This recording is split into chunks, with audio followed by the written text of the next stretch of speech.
Good morning students. Today in this video we will discuss about estivation of calyx and corolla.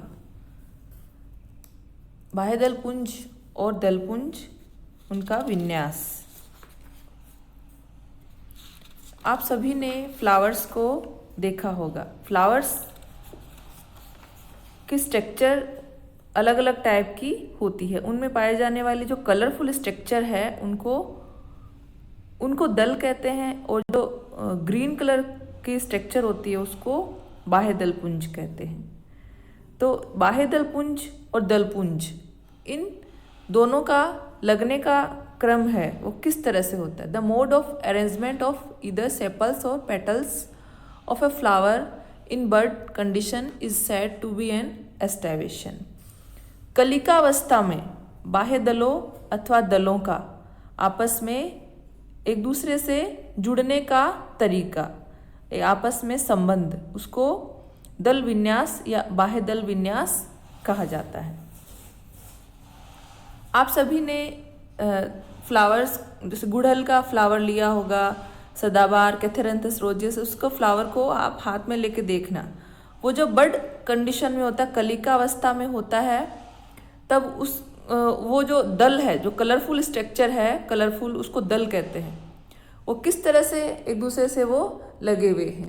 तो आप देखना, ये देखिए, ये ऐसे ये दल एक दूसरे से ये जुड़े हुए हैं। ऐसे ही बाह्य दल भी ऐसे लगे रहते। तो आप जो डायग्राम में देख रहे हो अलग अलग तरीके से लगा हुआ। इसमें देखिए एक दूसरे से किनारे एक दूसरे के टच करे हुए हैं। तो इस तरह का ये एक दूसरे को ओवरलैप नहीं करते। ये जो किनारे हैं वो सिर्फ एक दूसरे के पास में है। इस तरह का जो विन्यास है उसको कहते हैं वालवेट। ट्विस्टेड देखिए, एक अंदर है, दूसरा किनारा बाहर है। ये देखिए, इसमें देखिए, ये किनारा अंदर है, बाकी का ये वाला किनारा बाहर है। तो इस तरह का विन्यास को ट्विस्टेड कहते हैं। फिर इसके बाद में इम्ब्रिकेट है। इम्ब्रिकेट में भी दो तरह से होता है, डिसेंडिंग इम्ब्रिकेट और असेंडिंग इम्ब्रिकेट। और आगे वाला टाइप है, ये है क्विंक्विंशियल। इसमें देखिए, एक ये पूरी तरह से बाहर, दूसरा ये पूरी तरह से ये बाहर, और ये अंदर, और ये अंदर, यानी दो इसमें बाहर है, दो अंदर है, और एक जो दिख रहा है आपको, एक अंदर है और एक बाहर है। एक का दो दल है वो पूरी तरह से अंदर, दो दल बाहर, और एक जो दल है उसका एक किनारा अंदर और दूसरा किनारा बाहर। तो जब उनको हम फ्लोरल डायग्राम बनाते हैं तो हम इनको इस तरह से बनाते हैं। ये जो आपको दिख रहा है ये तो है जब कलिकावस्था में फ्लावर होता है तो वो ऐसा दिखता है, ये वाला। और जब हम फ्लोरल डायग्राम बनाएंगे तो हम इसको ऐसे बनाएंगे। 5 दल है तो हम इसको 5 इस तरह से बनाएंगे। और ये भी आप देखिए, ये वाला है वालवेट तरीका, क्योंकि इसमें किनारे एक दूसरे को पास में है, एक दूसरे को ओवरलैप नहीं कर रही। ये वाले जो किनारे हैं, एक अंदर एक बाहर, एक दूसरे को पास में है, एक दूसरे को ओवरलैप कर रहे हैं। अब इसमें इम्ब्रिकेट में देखिए, इम्ब्रिकेट में सबसे बाहर वाला ये देखो, सबसे ये देखो, और ये इस तरह से इसकी स्ट्रक्चर अलग है। और इम्ब्रिकेट में दो तरह से है, ये देखिए। और क्विंक्विंशियल में 2 बाहर है, 2 अंदर है, और एक अंदर एक बाहर है। तो अब हम इसका थोड़ा डिस्क्रिप्शन करते हैं। What is valvate aestivation? Sepals और petals in a whole just meet by their edges without overlapping. Examples, sepals of hibiscus. जब बाह्य दल या दल के अवयव एक दूसरे को छूते नहीं हैं और ना ही ढकते हैं। इसका एग्जाम्पल है हिबिस्कस रोजा, जिसको गुड़हल कहा जाता है। आपने जो पहला डायग्राम देखा वो इस तरह से ही है, ये वाला, ये देखिए, ये इसको ऐसे बनाते हैं। सेकंड है twisted aestivation. In this mode of aestivation, one margin of each sepals or petals overlaps the next one and the other margin is overlapped by a preceding one.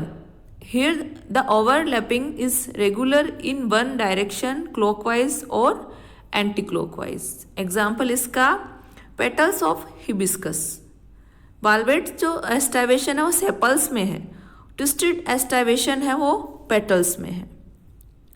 जब पुष्प क्रम में एक सदस्य का किनारा पास वाले के दूसरे किनारे को ढकता है, यानी दूसरे सदस्य के किनारे को ढका हुआ होता है। ये देखिए इसमें ये एक अंदर है एक बाहर है, इसका डायग्राम ऐसे बनता है, ऐसे एक बाहर एक अंदर। तो इसको हिंदी में कहते हैं व्यावर्तित और इंग्लिश में ट्विस्टेड। थर्ड है imbricate. Imbricate, what is imbricate estivation? In this type, one sepal or petals in internal or being overlapped on both the margin and one sepal or petal is external with both of its margin overlapping. Of the remaining sepals or petals, one margin is overlapping and the other margin overlapped. इसमें पुष्प पत्रों का या बाह्य दल या दल का एक सदस्य बिल्कुल बाहर, अंदर एक सदस्य बिल्कुल बाहर अंदर व शेष जो बचे हुए हैं वो क्या होते हैं? ट्विस्टेड, व्यावर्तित रूप से विन्यासित रहते हैं। ये दो तरह से होता है, इस इम्ब्रिकेट में दो तरह से होते हैं ये, डिसेंडिंग और असेंडिंग। असेंडिंग में इसमें पश्य यानी सबसे बाहर वाला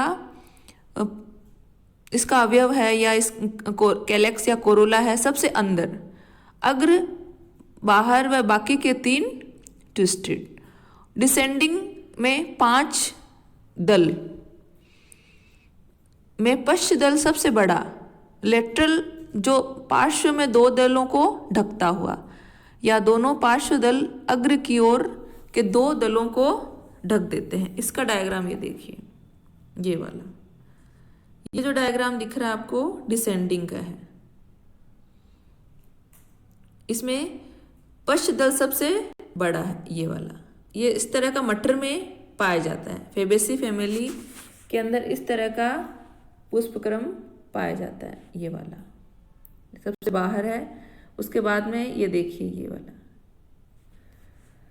लेटरल, ये तो लेटरल है, इधर वाला 2 दलों को ढकते हुए, यानी सबसे बाहर वाला ये है, ये जो लेटरल है इनको ढक रहा है, और दोनों लेटरल दल अग्र की ओर के 2 दलों को ढकते हैं। और ये वाले लेटरल जो दल हैं, ये वाले ये वाले ये इन दोनों को भी ढक रहे हैं, अंदर वालों को भी ढक रहे हैं।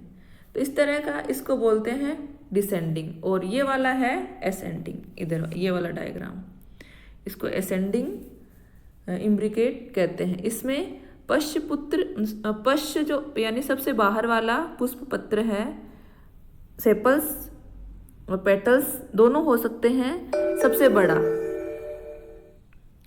और 2 दलों को ढकता हुआ होता है ये वाला, ये इसको मान लो सबसे बाहर है, ये दोनों उनको ढक रहा है, और ये दोनों लेटरल अग्र की ओर के 2 दलों को ढकते हैं। ये इनको ढक रहा है और फिर बाकी के ये दूसरे को ढक रहे हैं, इस तरह से ये। फिर नेक्स्ट जो है क्विंकिनसेल। क्विंकिनसेल के अंदर it is modification of imbricate estivation. Imbricate in which 2 petals are internal, 2 are external, and the 5th one has 1 margin external and the other margin internal. Example गवावा। ये जो है वो imbricate estivation से ही modified हुआ है। इसमें 2 पुष्प पत्र बाहर व 2 अंदर व 1 अंदर बाहर होता है, जिसको ट्विस्टेड कहते हैं। ये देखिए ये वाला, ये और ये बाहर पूरी तरह से, और ये पूरी तरह से अंदर, और एक ये अंदर है और बाहर है। तो इस तरह का जो विन्यास होता है उसको क्विंक्विंशियल पंचकी कहा जाता है। अब ये वाला डायग्राम भी इसी के जैसे ही है। देखिए, ये सबसे बाहर है, ये पूरा एक बाहर है, ये पूरा अंदर है, और ये ट्विस्टेड है, ये वाला ट्विस्टेड है, ये वाला ट्विस्टेड है। इसमें 3 तो ट्विस्टेड है ये वाले, और एक पूरी तरह से अंदर, एक पूरी तरह से बाहर। तो इसी का मॉडिफिकेशन है क्विंक्विंशियल, इम्ब्रिकेट से ही बना हुआ है। ये तो दल और बाह्य दल का आपने विन्यास, आपको फ्लावर को हाथ में लेके उसको देखना पड़ेगा। जब वो कलिका अवस्था में होता है तब उसमें किस तरह का विन्यास होता है।